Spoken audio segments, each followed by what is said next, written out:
की शुरुआत होती है जिमी नाम के एक फुटबॉल खिलाड़ी से, जो एक समय पर तो काफी मशहूर था, लेकिन एक बड़ी इंजरी के बाद से उसका स्पोर्ट्स करियर खत्म हो गया और अब वो मेहनत मजदूरी करके अपना काम चलाता था। एक दिन वो मोटर कार्स की रेस ट्रैक के नीचे बनी सुरंगों में काम करने पहुंचा, लेकिन कुछ देर बाद उसके बॉस कैल ने उसे बुलाया और ये कहकर काम से निकाल दिया कि वो लंगड़ा कर चलता है तो इस काम के लिए ठीक नहीं है। ये सुनकर जिमी को बेहद दुख हुआ और वो सीधा बॉबी नाम की एक औरत के घर पहुंचा। असल में बॉबी जिमी की एक्स वाइफ है।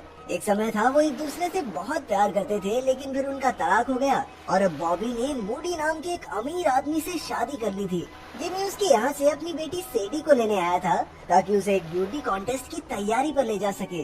तभी जिमी को खबर मिलती है कि बॉबी और उसका पति मूडी जल्द ही यहाँ से लिंचबर्ग नाम के एक दूसरे शहर में शिफ्ट हो जाएंगे। ये सुनकर वो बहुत दुखी हो गया, क्योंकि ऐसे तो वो अपनी बेटी से बहुत दूर हो जाएगा। अब उसने भी अपनी बेटी की खातिर उसी शहर में जाकर रहने का सोचा, लेकिन उसके लिए तो बहुत सारे पैसों की जरूरत है। जब उसे कोई और रास्ता नहीं दिखाई दिया तो उसने रेस ट्रैक के नीचे मौजूद पैसों के लॉकर को लूटने का प्लान बनाया। असल में रेस ट्रैक पर होने वाले मुकाबले को नैस्कार कहा जाता था। इसे देश भर से लोग देखने आते थे। वहाँ एक अनोखा ट्यूब सिस्टम था जिसके जरिए रेस ट्रैक के स्टॉल से पैसे सीधा लॉकर में भेजे जाते थे। जिमी जानता था कि वो इस काम को अकेला तो अंजाम नहीं दे सकता, इसीलिए वो अपने भाई क्लाइड के बार में पहुंचा। क्लाइड पहले फौज में था जिसने लड़ाई के दौरान अपनी एक बाजू खो दी थी और अब वो रिटायर होकर एक बार चलाता था। फिर जब जिमी और क्लाइड बात कर रहे थे तो वहाँ मैक्स नाम का एक आदमी आया जो नैस्कार में एक टीम का मालिक था। उसके साथ उसके दो दोस्त भी थे और उन तीनों ने मिलकर क्लाइड की नकली बाजू का मजाक उड़ाना शुरू कर दिया।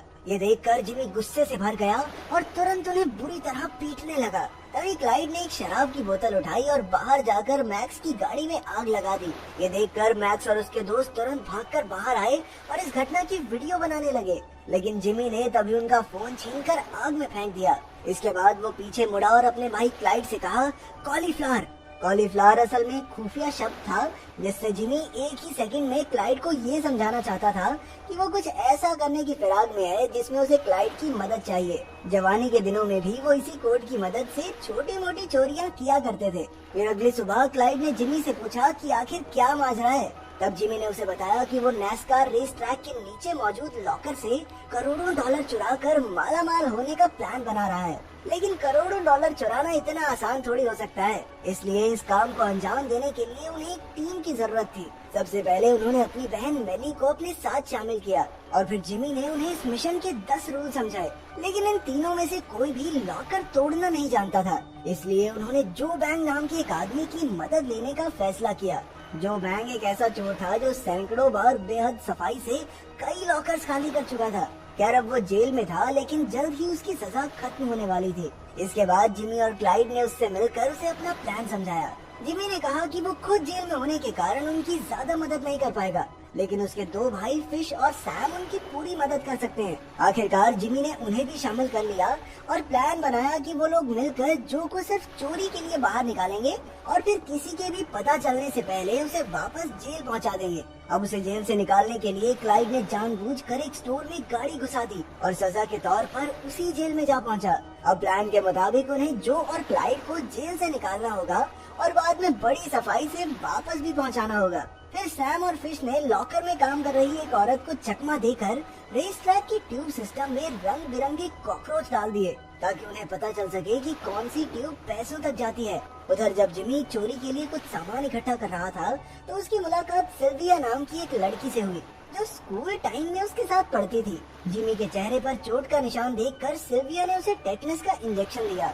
असल में वो एक एनजीओ के लिए काम करती थी जो अमीरों के दान की मदद से लोगों का मुफ्त में इलाज किया करती। खैर इसके बाद जिमी रेस ट्रैक के नीचे मौजूद उसी कंस्ट्रक्शन साइट पर पहुंचा जहां वो काम करता था। वहाँ उसने बड़ी चालाकी से नीचे का नक्शा चुरा लिया, लेकिन कुछ ही देर बाद उसके बॉस ने बताया कि यहाँ मरम्मत का काम एक हफ्ता पहले ही खत्म हो जाएगा। अब मजबूरन उन्हें अपनी चोरी को भी एक हफ्ता पहले ही अंजाम देना होगा।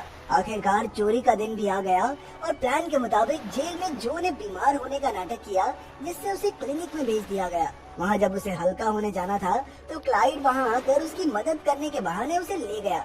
उधर जो के ऑर्डर्स के मुताबिक जेल में कैदियों ने आपस में हाथापाई शुरू कर दी, जिससे वार्डन को अलार्म बजाकर सारे दरवाजे बंद करने पड़े। वहीं सब दरवाजे बंद होने पर जो और क्लाइड क्लिनिक में मौजूद एक खुफिया दरवाजे से बाहर निकलकर एक डिलीवरी ट्रक के नीचे छिप गए, जिसका जेल में रोज का आना जाना था। इसके बाद जैसे ही वो ट्रक एक पेट्रोल पंप पर रुका तो मेली तुरंत उसे वहाँ से भगाकर सीधा नेस्कार पर ले आई। वहीं फिश और सैम ने रेस ट्रैक के जनरेटर में धमाका कर दिया, जिससे सारी कार्ड मशीन्स खराब हो गई और अब सारी स्टॉल्स पर सिर्फ कैश चल रहा था। फिर वैसा ही हुआ जैसा जिमी चाहता था और बहुत तेजी से सारे पैसे लॉकर की तरफ भेजे जाने लगे। अब उनका काम था लॉकर में धमाका करना, जिससे वो पैसे निकाल सकें, और इसके लिए जो ने बच्चों की टॉफीज में ब्लीच और नमक मिलाकर बॉम्ब बनाया था, वो इसे पाइप के जरिए लॉकर तक पहुंचाकर धमाका करना चाहता था। लेकिन जिमी और क्लाइड तो बेचारे समझ ही नहीं पा रहे थे कि आखिर टॉफी से बॉम्ब कैसे बन सकता है। इसके बाद जो ने सारा काम रोककर सबसे पहले उन्हें केमिकल फॉर्मूले समझाए जिनसे टॉफी में धमाका किया जा सकता है। आखिरकार उसने डब्बा पाइप में डाल दिया, लेकिन वो लॉकर तक पहुंचकर फटा ही नहीं, बल्कि वो तो तेजी से वापस आकर सीधा क्लाइड की छाती पर आ गिरा। असल में जो ने उसका ढक्कन काफी जोर से बंद कर दिया था, इसी चक्कर में धमाका नहीं हुआ। अब उसने ढक्कन को थोड़ा ढीला किया और फिर वापस पाइप में डाल दिया। जैसे ही वो ट्यूब के आखिर में पहुंचा तो एक जोरदार धमाका हुआ और पाइप का ढक्कन टूट गया। इसके बाद उन्होंने पाइप की शुरुआत में एक बहुत बड़ा वैक्यूम पंप लगा दिया, जिससे लॉकर के सारे पैसों को खींचकर पाइप में लाया जा सके।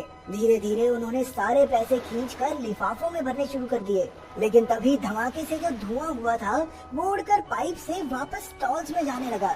तभी कुछ सिक्योरिटी गार्ड्स उसकी जांच करने नीचे आ गए। उन्होंने देखा कि अर्ल नाम का आदमी वहाँ बीड़ी फूंक रहा था और गार्ड्स उसे डांट कर वापस चले गए। असल में ये भी जिमी का ही बैठाया हुआ एक आदमी था। उधर तब तक जिमी की टीम कचरे के लिफाफों में पैसे भर चुकी थी और दूसरी ओर सैम और फिश ट्रक लेकर एकदम तैयार खड़े थे, लेकिन अचानक वो एक बंद लोहे के दरवाजे पर फंस गए। आखिरकार जिमी ने वहाँ पहुंचकर किसी तरह दरवाजा खोला और उन्हें आगे पहुंचाया। फिर उन्होंने सारे लिफाफे एक ट्रक में डाल दिए, लेकिन बाहर निकलने से पहले ही न जाने कैसे मैक्स वहाँ आ गया।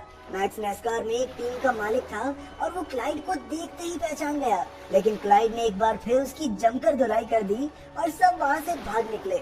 उधर जेल में कैदियों ने हड़कंप मचाकर किचन में आग लगा दी थी, जिसे बुझाने के लिए फायर ब्रिगेड को बुलाना पड़ा।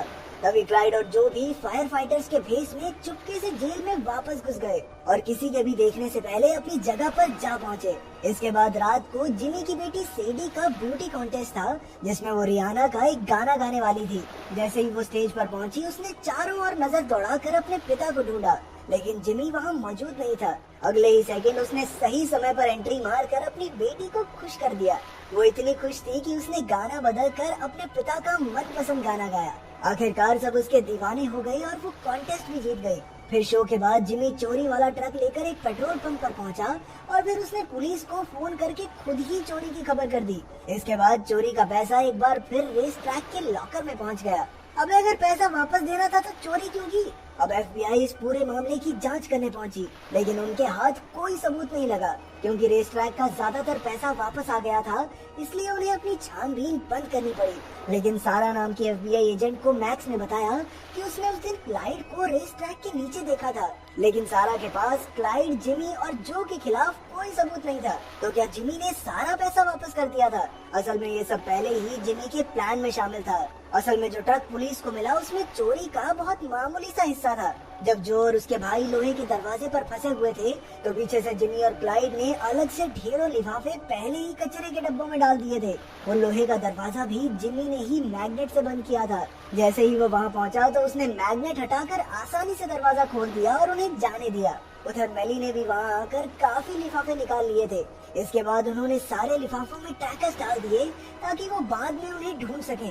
आखिरकार जब मामला शांत हुआ तो उन्होंने ट्रैकर्स के जरिए कूड़ों के ढेर में जाकर अपने पैसों के लिफाफे ढूंढ निकाले। उन्होंने ये सब सारा पैसा अपने पास रखने के लिए नहीं, बल्कि इसलिए किया क्योंकि उन्हें डर था कि सैम और फिश कहीं अपना मुंह न खोल दें। आखिरकार कई मुश्किलों के बाद भी उनका प्लान कामयाब रहा। जिमी ने सारा पैसा बराबर हिस्सों में बांट दिया। फिर जब जो जेल से सजा काट कर लौटा तो उसे अपने गार्डन में पैसों से भरे कई कचरे के लिफाफे दबे हुए मिले। सिल्विया को भी अपनी एनजीओ के लिए ढेर सारा पैसा मिला, लेकिन वो समझ गई थी कि जरूर ये जिमी की तरफ से है। उधर जिस कैदी ने जेल में लड़ाई शुरू की थी, उसे भी लिफाफे भर के पैसे मिले। वहीं लॉकर में काम करने वाली औरत को भी केक का डब्बा भर के पैसे पहुंचाए गए। आखिरकार जिमी उसी नए शहर में काम करने लगा जहां उसकी पत्नी सेडी को ले गई थी। जिमी और सिल्विया का आपस में टांका भिड़ चुका था, तो वो दोनों भी अब शादी करके साथ रहने लगे।